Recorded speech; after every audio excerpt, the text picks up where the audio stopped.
Welcome to your big spiritual family. And before you sit down, just greet three people and say to them, "You look so gorgeous today." Amen. Para naman po matuwa po sila sa inyo. Amen. Amen. Amen. Praise God. Praise God. Thank you, Jesus. Is God good? And all the time, God is good. Praise God. Let us ready our hearts for the preaching of the Word of God today. Amen. Who's excited? Parang iilan lang po yata yung excited. Who's excited for today? Amen. Napakasarap pong magpuri with our like Filipino, yung sariling wika po natin, no? Na mga songs. Amen. Sino po yung nabibless? Whenever we just worship and we just sing praises to our Lord Jesus Christ. Amen. Praise God. Are you guys ready for the Word of God today? Amen. Who among you here love dogs? Parang isa lang po yata o dalawa lang po yata, no? Let's check. I want to see a raise of hands kung sino po yung may aso sa kanila. Marami naman po pala eh. Why are you just raising your hands right now? You don't love your dogs? Amen? I love dogs. It's just that takot lang po ako. Alright? To tell you honestly, I used to have a dog, pit bull yan, when I was in the Philippines. Pero it took me like what? A month?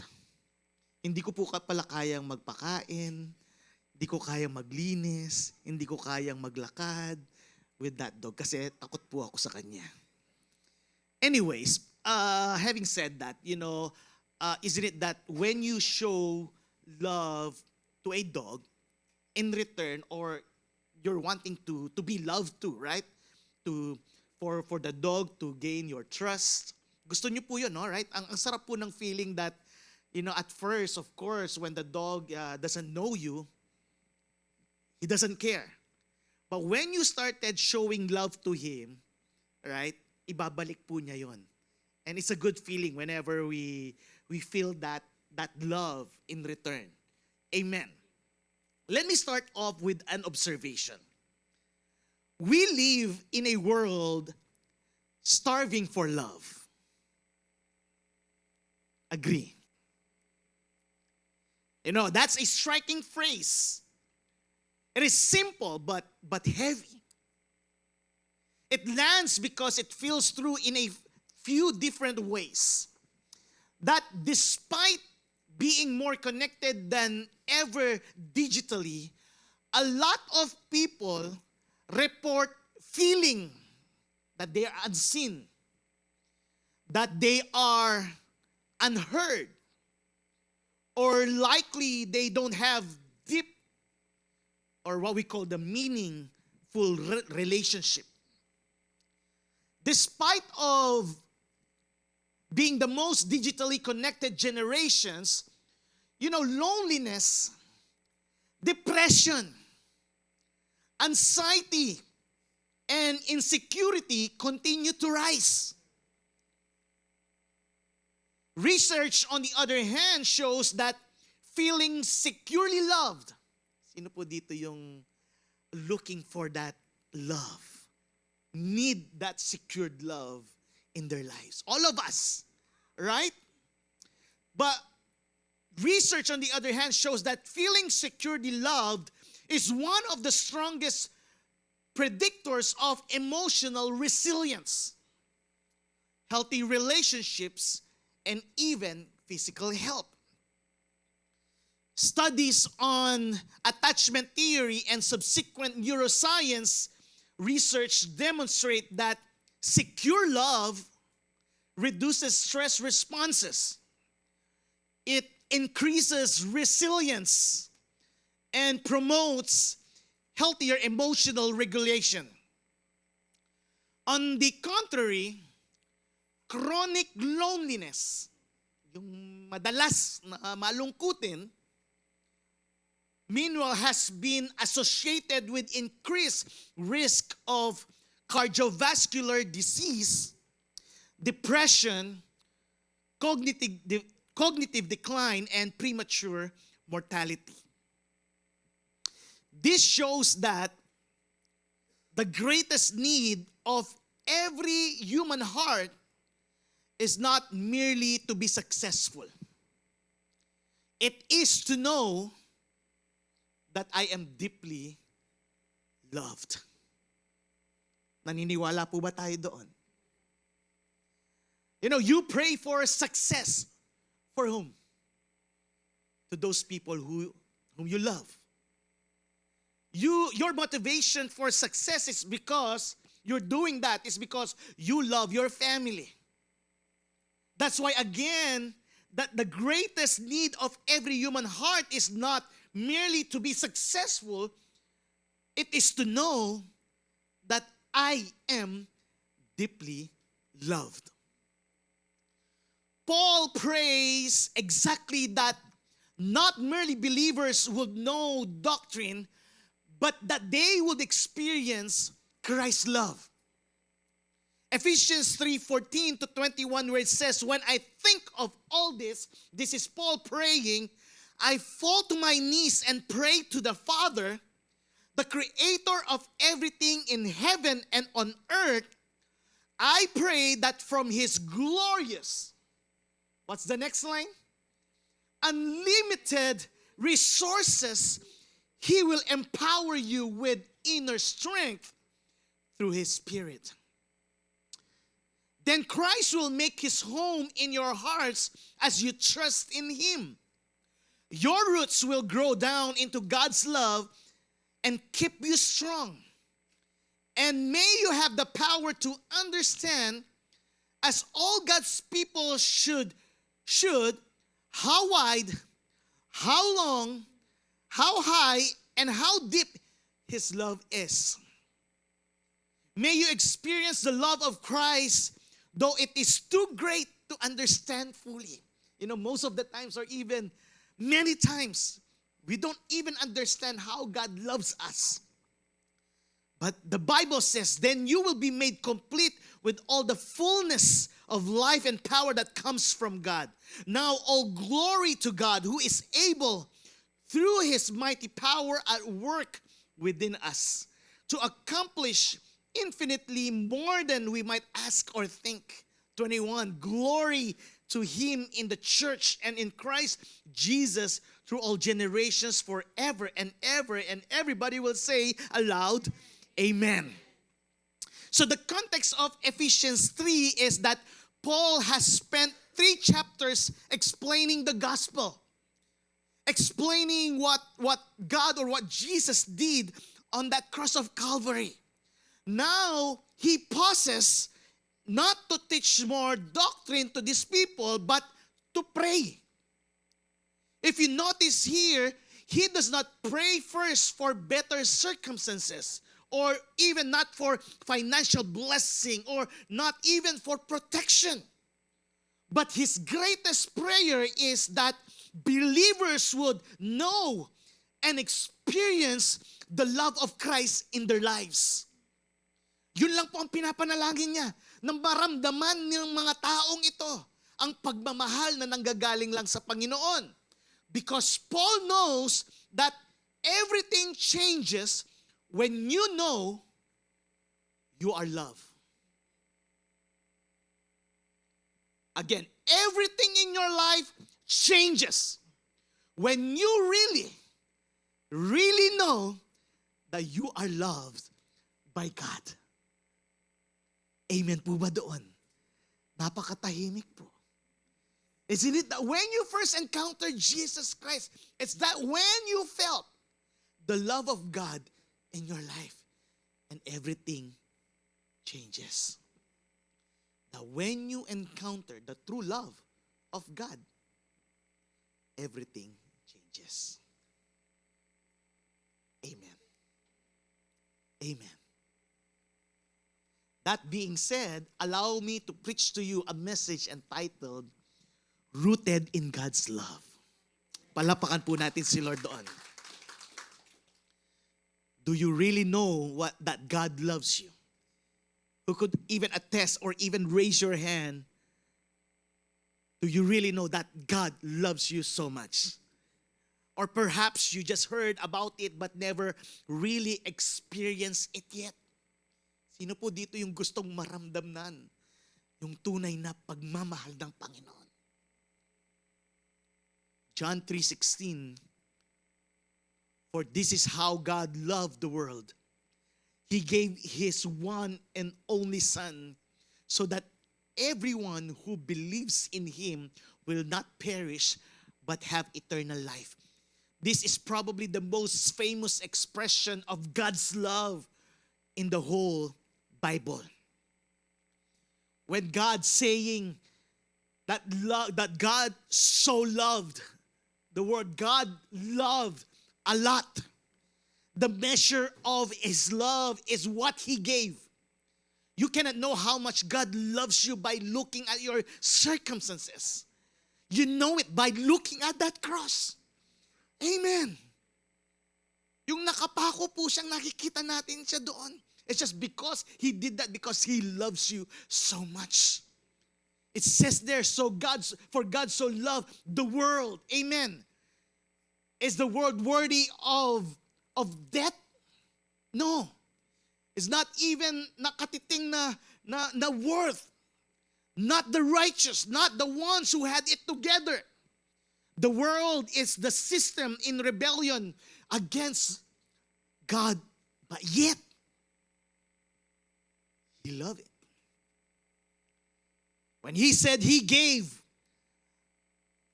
love that cost something. God didn't even say, I love you from a distance. No. He gave the most precious thing He had. And that's the kind of love that doesn't just feel, it's act and it's sacrificial. Amen. That whoever believes, He says, the love is not exclusive. It is wide open for everybody. No qualification except believing. That's how much He wants people to be saved. Amen. So in essence, the cross doesn't show us how much we should love God. It shows us how much God loves us. Amen. Tell your neighbor right now, you are deeply loved. Amen. Yung pong matanggap talaga nila, you are deeply loved, sabihin mo. May konting gigil. Amen. So what happens when you are deeply rooted in God's love?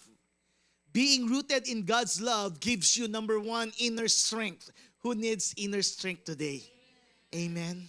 Yung strength na nanggagaling sa loob. Ephesians 3:16 where it says, I pray that from His glorious unlimited resources. Who wants unlimited resources that comes from the Lord? Amen.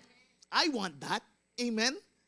He will empower you with inner strength through His Spirit. Then Christ will make His home in your hearts as you trust in Him. Your roots will grow down into God's love and keep you strong. You know, aminin man po natin at hindi. Amen. Most of us here are tired and weak.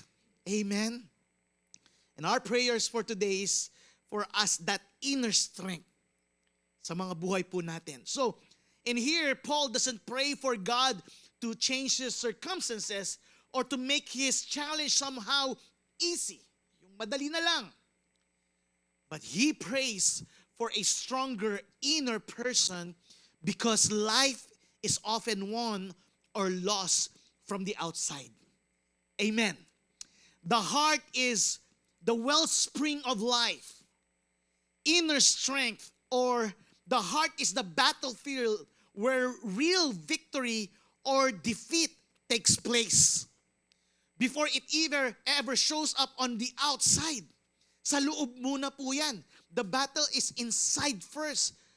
That's why if our heart tells us and our mind tells us that we are already victorious in Christ Jesus, then you are already victorious outside. Amen. Inner being refers to the heart, the center of one's spiritual life. God strengthens believers internally before He changes things externally. So there is this sequence of pattern wherein when the Holy Spirit enters in your heart, you know, there is this Christ dwelling deeply in you, and then that's when you experience the love that comes from the Lord, and the strength is produced. Amen. How many of us here have felt being in love for the first time? Lahat po tayo. Amen. With your wife or with your husband. And it's a good feeling, yung alam nyo po yun, yung pag ang mahal mo, malalaman mo na mahal ka din pala niya. Right, babe? I just discovered that. And this is my story. Pagbigyan nyo na po ako. I'm here in the pulpit. All right? And it's a good feeling when I learned that, or I know na mahal din pala ako ng asawa ko. The first time or the first months that we were dating, amen? In the first place, hindi naman po siya sasama kung hindi na niya ako gusto. Am I right? Amen. But here's how that plays out in marriage. Listen to this. Husband and wives, okay. When a wife feels deeply loved by their husband, she becomes strong. Amen po ba? All the wife in the house, say aloud, amen. When a husband feels deeply respected and loved by their wives, he becomes strong, not complacent. Husband, say aloud, amen. But here's the thing. When both spouses are experiencing love, that's what we call the real love, or even sacrificial love or daily love, they're not drawing from a dry well. They have something to give. They can handle conflict without destroying each other. They can endure hardship without turning on each other. The marriage becomes their refuge. Their marriage is not a battleground. That strength produced by love experience. Lahat po ng mga may asawa, magsabi po ng amen. No, we've just been to a very lovely and blessed wedding yesterday, and feel ko pa din po yung topic ng marriage. Congratulations to our newlywed. Amen. Palakpakan po natin sila. Love is not the reward of strength. Love is the source of it. Amen. What about towards our children? A child who experiences love becomes a strong adult. Because security produces courage. The love they experience produces the strength to explore, to attempt, and to preserve.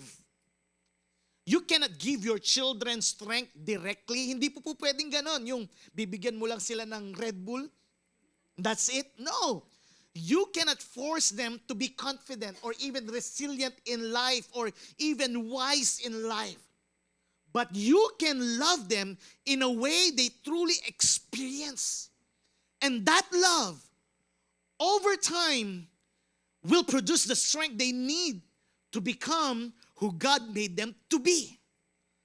Amen. Ang mga anak po natin, nakaka-feel din po yan ng pagmamahal. Amen. Show them your real love. Amen. All of us here know the story of David and Goliath, but David before Goliath, David wasn't fearless because he was naturally brave. Hindi naman po ganun katapang si David. But he was secure because he knew he belonged to God and God was for him and that God loves him so much. Yun lang po ang sandata niya. Yun lang po ang pinangahawakan niya. The love and faithfulness he had experienced from God while tending those sheep that prepared him for the battlefield. Corrie ten Boom was a Dutch Christian watchmaker who, along with her family, risked everything to hide Jewish people from Nazis during the Holocaust. I don't know if you guys know Corrie ten Boom. So during the World War II, the ten Booms turned their homes into a hiding place. A secret room was built in Corrie's bedroom where Jews could be hidden during raids. They saved an estimated 800 Jewish lives through an underground network. And in February 1944, the family was betrayed by an informant and arrested by the Gestapo. Nahuli po siya. You know, this Corrie ten Boom traveled the world as a speaker, sharing a message of forgiveness, of faith, and God's love. She famously spoke about forgiving her Nazi captors, a story she tells in her book, The Hiding Place, which is also a film. So Corrie herself was imprisoned. And after surviving Ravensbrück concentration camp, Corrie ten Boom repeatedly testified that what sustained her was not her own courage, but the certainty of Christ's love. She famously said, "There is no pit so deep that God's love is not deeper still." Amen. You know, her circumstances were horrific, yet inwardly she remained strong. You know, many people look strong externally, but are collapsing internally. Kung ikaw yon, magsabi ng mahinang amen. God begins from the inside out. That's why we need that inner strength. Amen? Being rooted in God's love, it gives us that inner strength. Number 2, being rooted in God's love replaces fear with confidence. Amen. Hindi po manly confidence, but godly confidence. Amen. Ephesians 3:17 where it says, "Then Christ will make His home in your hearts as you trust in Him. Your roots will grow down into God's love and keep you strong." Amen. It says in another version, "So that Christ may dwell in your hearts through faith, that you, being rooted and grounded in love." You know, rooted and being grounded with love, our main foundation of this is the love of God. To explain this further, let me show you 2 plants in the screen. Can I see those 2 plants in the screen? Ayan po, no? What do you notice? One healthy with deep roots, while the other one wilted or simply uprooted with exposed roots. But these plants receive the same sunlight. These plants receive the same rain. These plants came from the same species. Yet one flourishes while the other struggles. Why? The difference is not what's happening above the ground, it's what's happening below the ground. Amen. You know, many Christians focus on what others sees in outside. You know, ministry, serving, or even giving, attendance in the church, attendance in their life group. Yes, those are not bad, but actually great. But Paul points beneath the surface.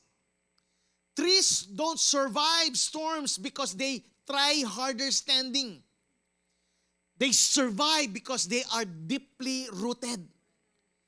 Huwag po nating sabihin na, I attend church every Sunday. Complete attendance ako in our weekly life group.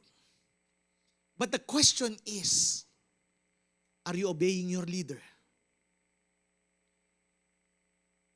Konting disiplina lang ng leader natin, nasasaktan ka.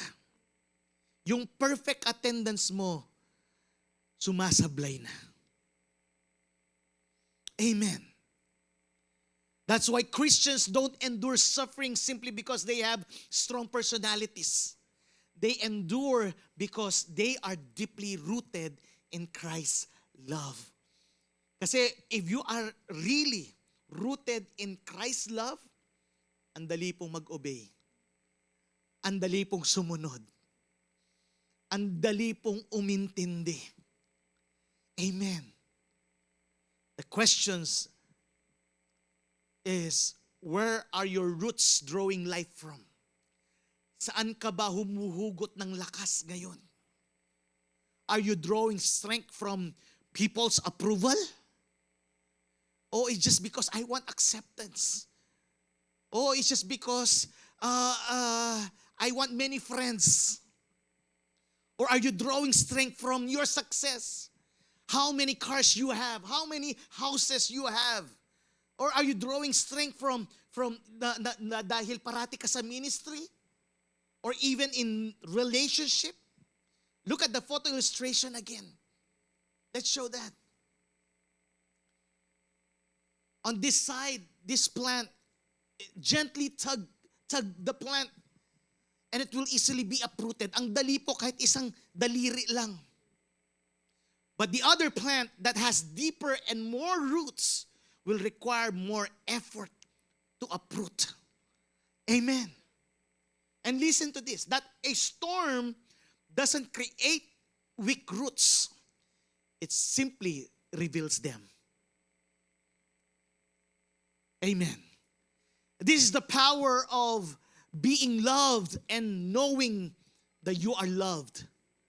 Love is not merely an emotion, it becomes the believer's deepest foundation. And when it happens, fear is replaced with confidence. Amen. Another example in the Bible, we all know John the Beloved. John, the writer of the fourth gospel, the book of John. Also, he wrote 1st, 2nd, and 3rd John.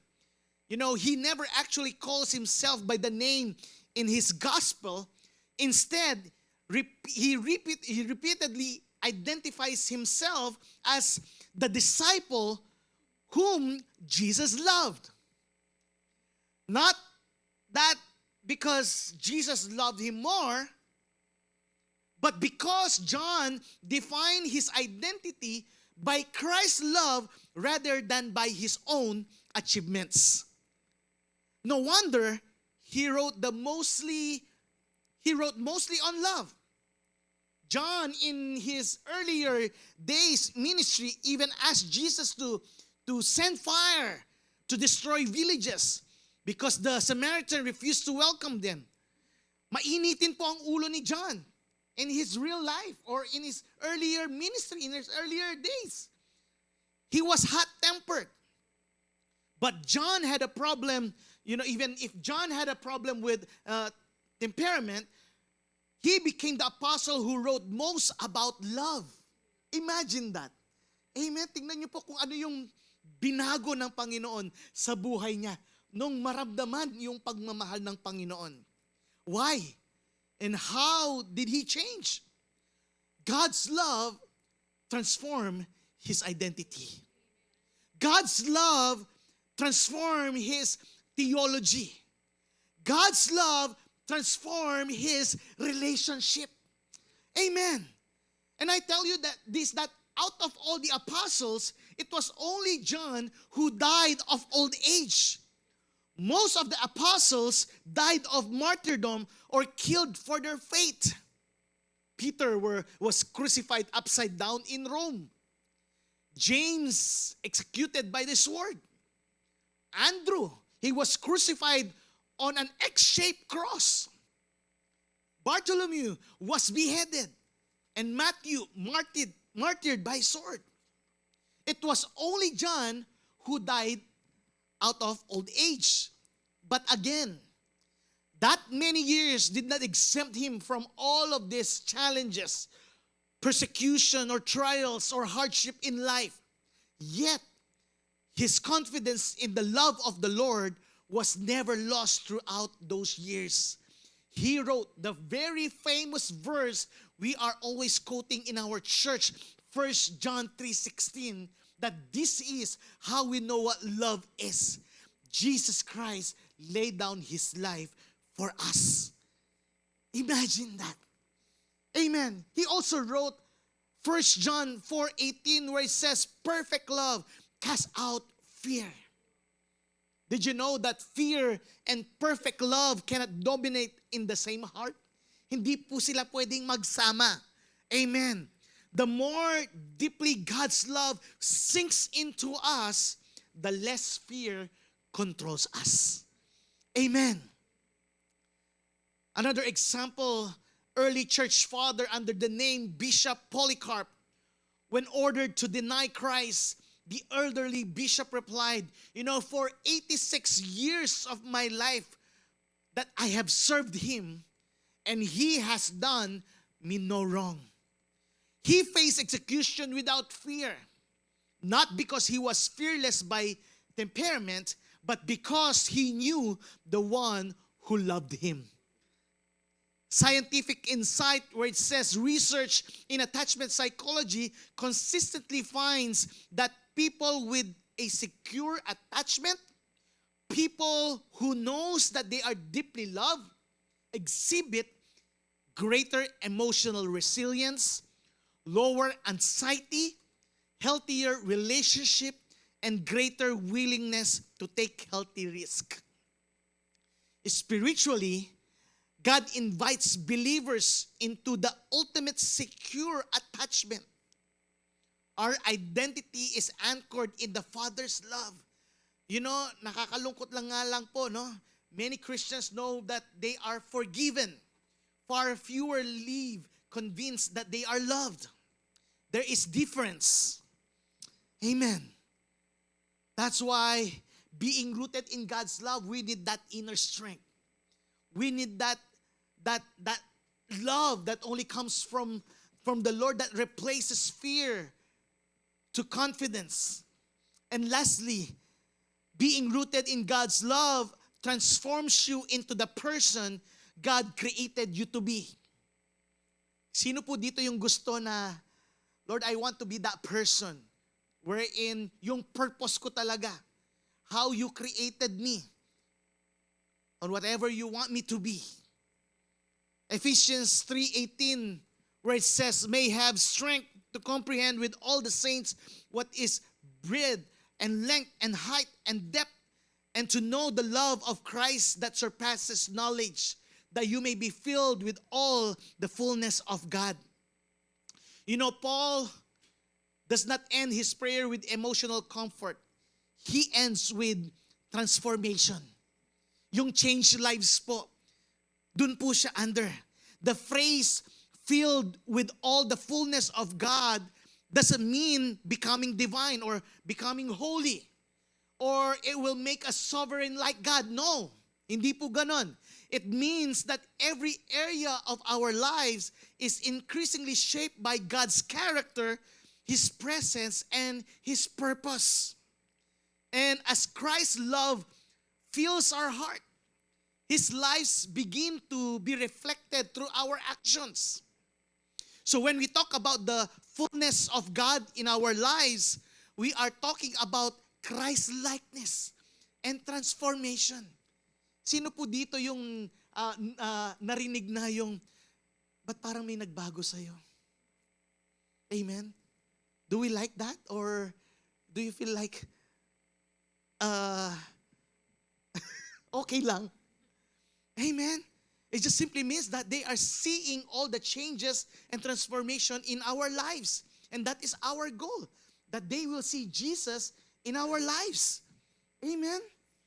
That's why if you notice the progression in verse 16, it's strengthened by the Spirit.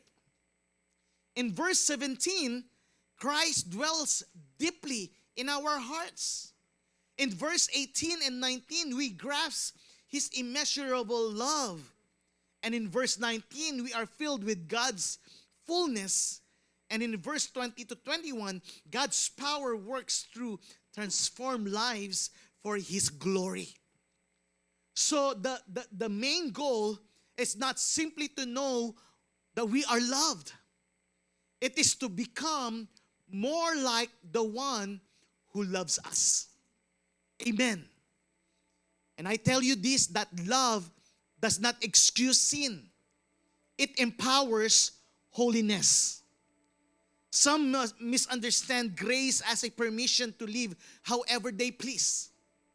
Yung pong inaabuso yung grasya ng Panginoon sa buhay nila. Oh, you know what? The Lord loves me anyways, so it's okay to cheat.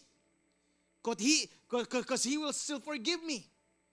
Or, oh, you know what? It's not a sin spree. It's grace trust fund. And I'm just cashing it out. Kaya po, He'll forgive me anyways. But Paul teach us the opposite. God's love never lowers His standards.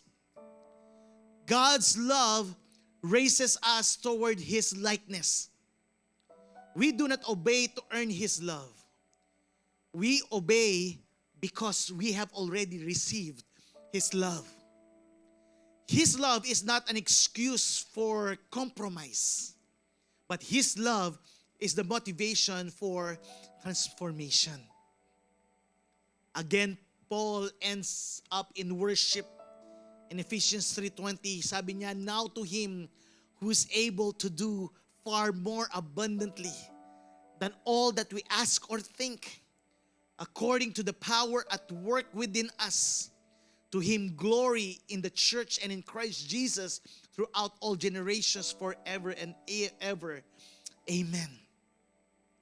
You know, the greatest miracle God wants to do is not merely around us, but within us.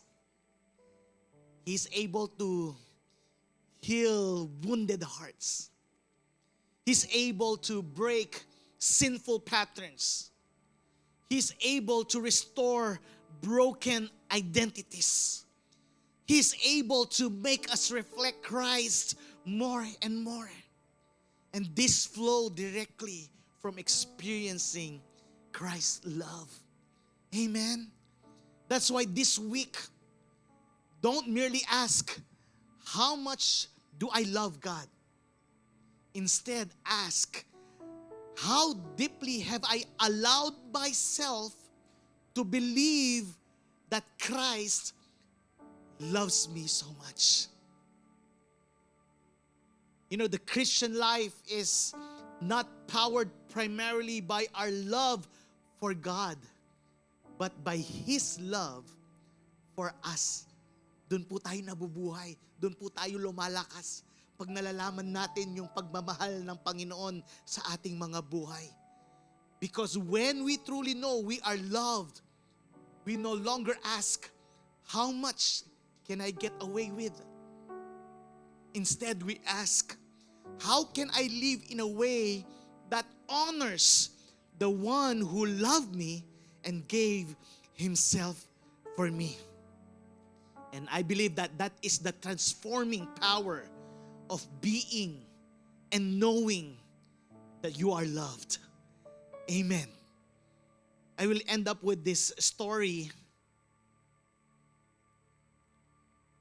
There is this guy whose name is Nicky Cruz. May picture po tayo sa kay Nicky Cruz. Can you show that picture? That is him. And I'll tell you a little bit of his story. Nicky Cruz in his early life was one of the 19 children born to parents deeply involved in Santeria and the occult. His mother was a witch and his father was a satanic priest. Nicky grew up surrounded by violence, bloodshed, and spiritual darkness. He was labeled a demon child by his own mother and suffered severe abuse, which fueled a deep rage inside him. And as a teenager, he was sent to New York City where he joined a street gang called the Mau Mau in Brooklyn. Hindi lang po yung pipitsugin na gang ito, but it is a famous gang in New York. So he quickly rose to become its warlord. Talagang naging leader po siya. He was feared, he was violent, and deeply entrenched in crime, drugs, and occult practices. He was on a path that he himself later said would have ended into three places. Tatlo lang daw po ang kahinaan niya. Number 1 is yung mamatay siya. Number 2, prison cell. Last, in an electric chair. Alam po niya yun. But praise God. Come on, say praise God. Imagine this, unimaginable. A gang member, I don't know if this guy,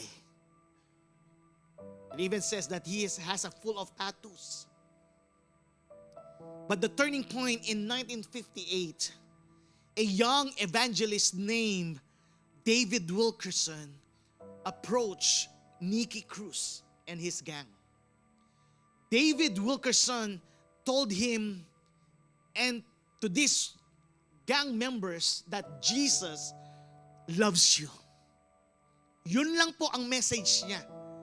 Every day of his life, his prayer is to introduce Jesus to Nicky Cruz and to all these gang members.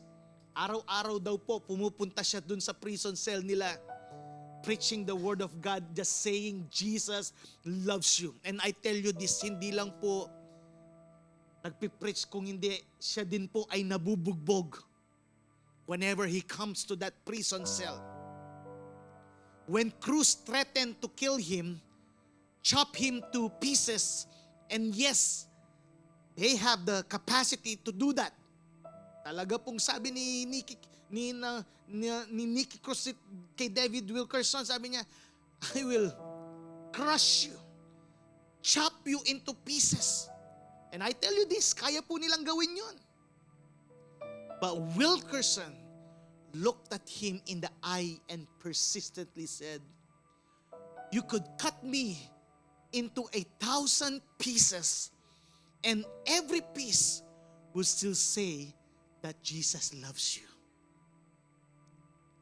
That relentless, Christ-like love broke through Cruz's hardened heart. He surrendered to Christ, left the gang life. He became an evangelist and has spent decades proclaiming the transforming power of Jesus Christ. The question is, what changed him? It's not even the fear, not even the condemnation. It is the love of Christ.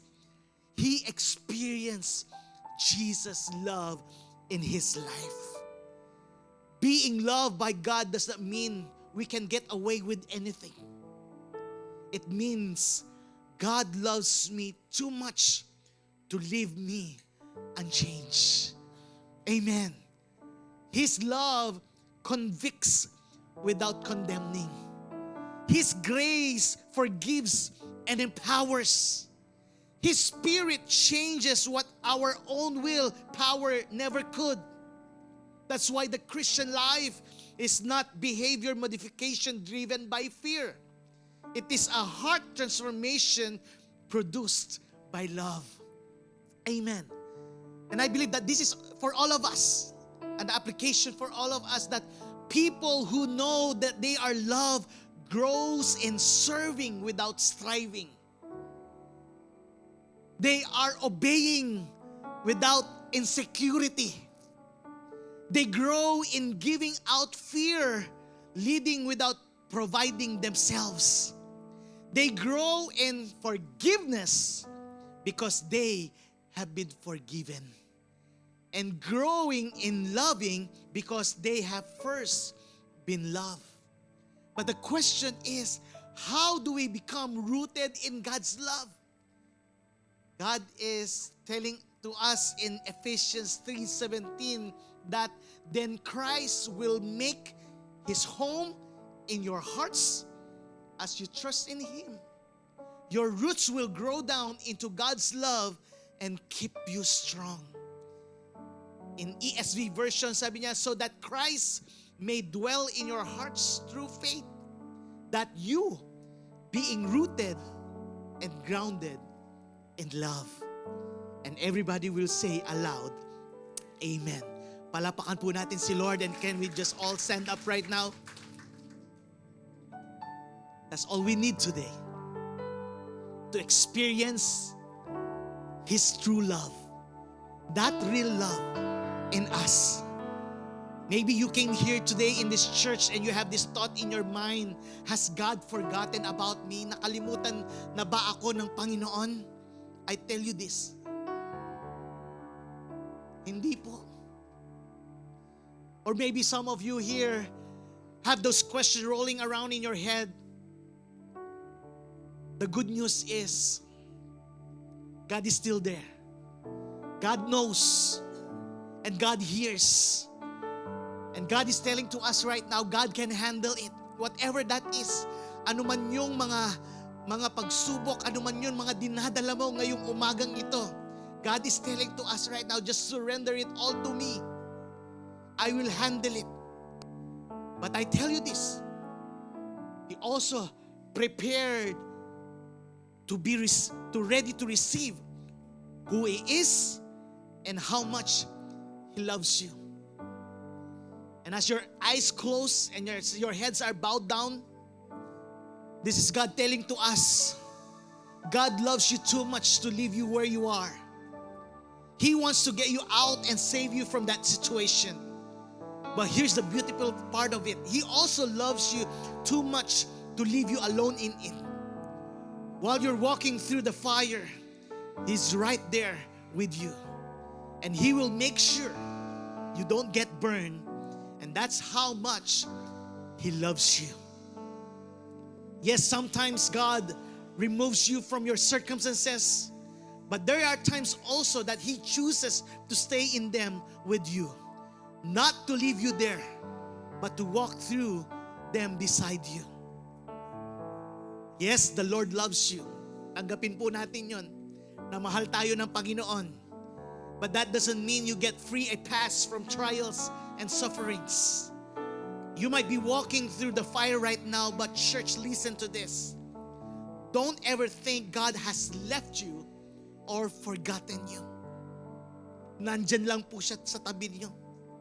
For those of you who are hurting right now, I want to let you know that Christ is holding you in the palm of His hands, and you are deeply loved. And I will say this verse to you in Romans 8:28.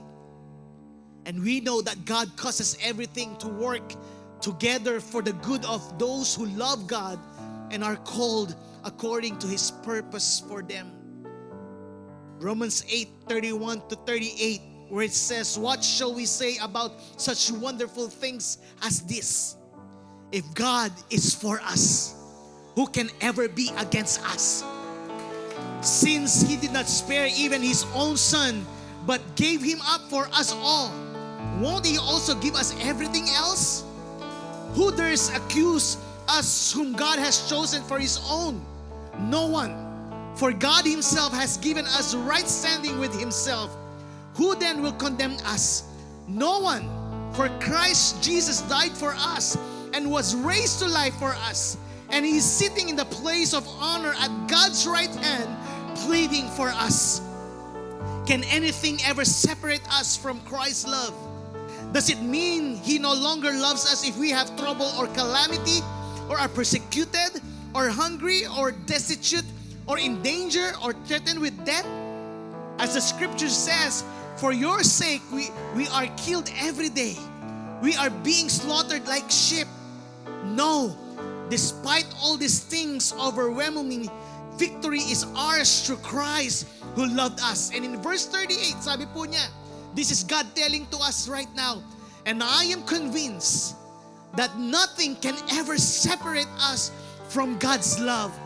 Neither death nor life, neither angels nor demons, Neither our fears for today nor our worries about tomorrow, not even the powers of hell can separate us from God's love. No power in the sky above or in the earth below. Indeed, nothing in all creation will ever be able to separate us from the love of God that is revealed in Christ Jesus our Lord. And everybody will say amen and amen.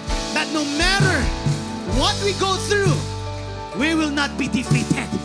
Because God's love us so deeply. Through it all, we will not be shaken. Because God's love for us is just that great. God loves us so much. And everybody will say amen and amen. He's worthy of our praises. Let's worship Jesus Christ right now.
Thank you, Jesus. Thank you, Lord. And while your eyes are closed and your heads are bowed down, I don't want to miss this opportunity. If you came here for the first time or if you don't have any relationship with Jesus, all it takes for you is just a simple prayer. And if that is you, just raise your right hand simply saying this prayer, Dear Lord Jesus, right now, I ask for forgiveness for all of my sins. At this very moment, I am opening my heart. I am welcoming you into my life as my Lord and my Savior. I pray that you cleanse me, that you heal me, and that you use me for your glory. From this day onwards, I will hate sin and I will love you. I will obey you and follow you all the days of my life. This I pray in Jesus' name. Amen and amen. Palakpakan po natin ang ating Panginoon, and we may now all be slowly sit down for our tithes and love offering and announcements. Amen. Thank you, Pastor Larson, for the word. Amen. Who wants to be rooted in God's love? Amen. Yung lalalim po yung roots natin sa pagmamahal ni Lord. You know, God's love is our secure attachment. Diyan po tayo naka-angkla. And by what? With our roots. A rotten root is the cause of a tree's downfall. Do you agree? Comparing ourselves with a tree, you know, sometimes we may appear strong, we may appear grounded, but if our root is rotten, our strength will eventually fail and it will cause our downfall. And what rots our roots? It's the sin. Yung po yung nagpapabulok ng mga roots natin. God's love is freely given to us and it's always available 24/7. But because of sin, hindi natin ma-feel yung pagmamahal ni Lord and it separates us from the the love of God whenever there's sin, and most especially, the more we hide it, the faster it rots our roots. So we need to take care. We need to take care of our roots. Do you agree, church? Amen. And if we do, this is the result: strength, confidence, and transformation. And it continue. Our roots will continue to grow even in the season of waiting. We don't see our roots growing in the waiting season, nor we see the fruits. Wala po, di ba? While we are in the waiting season. But in the right time, it will bear fruit as we grow stronger in Christ. Amen. Amen. Announcements, Encounter God Weekend. Ay, konti lang excited. Encounter God Weekend. Gusto nyo pong ma-expedite yung pag-grow ng root nyo? Amen. Attend and join us in our Encounter God Weekend. Registration is now open. Scan the appropriate QR code to register. The fee is $299, $200 and $299, almost 300. That includes food and lodging for 3 days. We also have a sign-up sheet outside in the lobby. We also have QR codes there if you miss the QR codes here. So women's EGW is going to be on September 24 to 26. And for men's EGW, it's going to be October 29 to 31. So we still have a lot of time to file our leave. Amen. And Seeking Jesus Bible reading for the month of July is from the book of Nehemiah. Amen. Be a blessing. Say to your neighbor, be a blessing.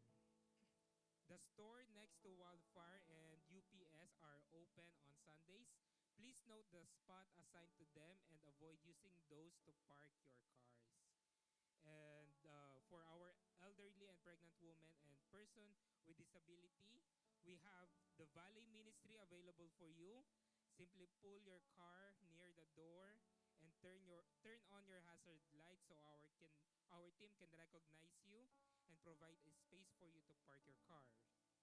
And prayer works. Amen. Amen. Saturdays from 7 to 8 a.m. only. It's just an hour of your weekend here at the church. And we all know this: when we work, but when we pray, amen. And lastly, if you need prayers, we have our pastors and our leaders waiting for you inside the sanctuary. We are here to agree with you in prayer. Amen. And for our tithes and love offering, it says in 2 Corinthians chapter 9, verse 7, let giving flow from your heart, not from a sense of religious duty.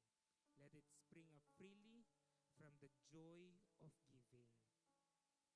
All because God loves hilarious generosity. Let's all pray. Heavenly Father, we thank you, Lord God, for this opportunity, Lord God, to give back what belongs to you in the first place. Lord, we know, Lord, that you are our Jehovah Jireh. You are the God who provides, so Panginoon. Lord, as we honor you with our tithes and love offering, Lord, we know that you got everything under control, Lord God, as we trust you with our finances, Lord. We thank you, Lord, and we honor you. In Jesus' name we pray. Amen and amen. Details are posted on the screen, and we also have offering box at the end. God bless you, church. Amen. Praise God. Let's all stand up for a prayer of blessing and raise our hands. The Lord bless you. The Lord keep you. The Lord make his face shine upon you. The Lord bless you with his love. The Lord bless your families. In the name of the Father, of the Son, and of the Holy Spirit.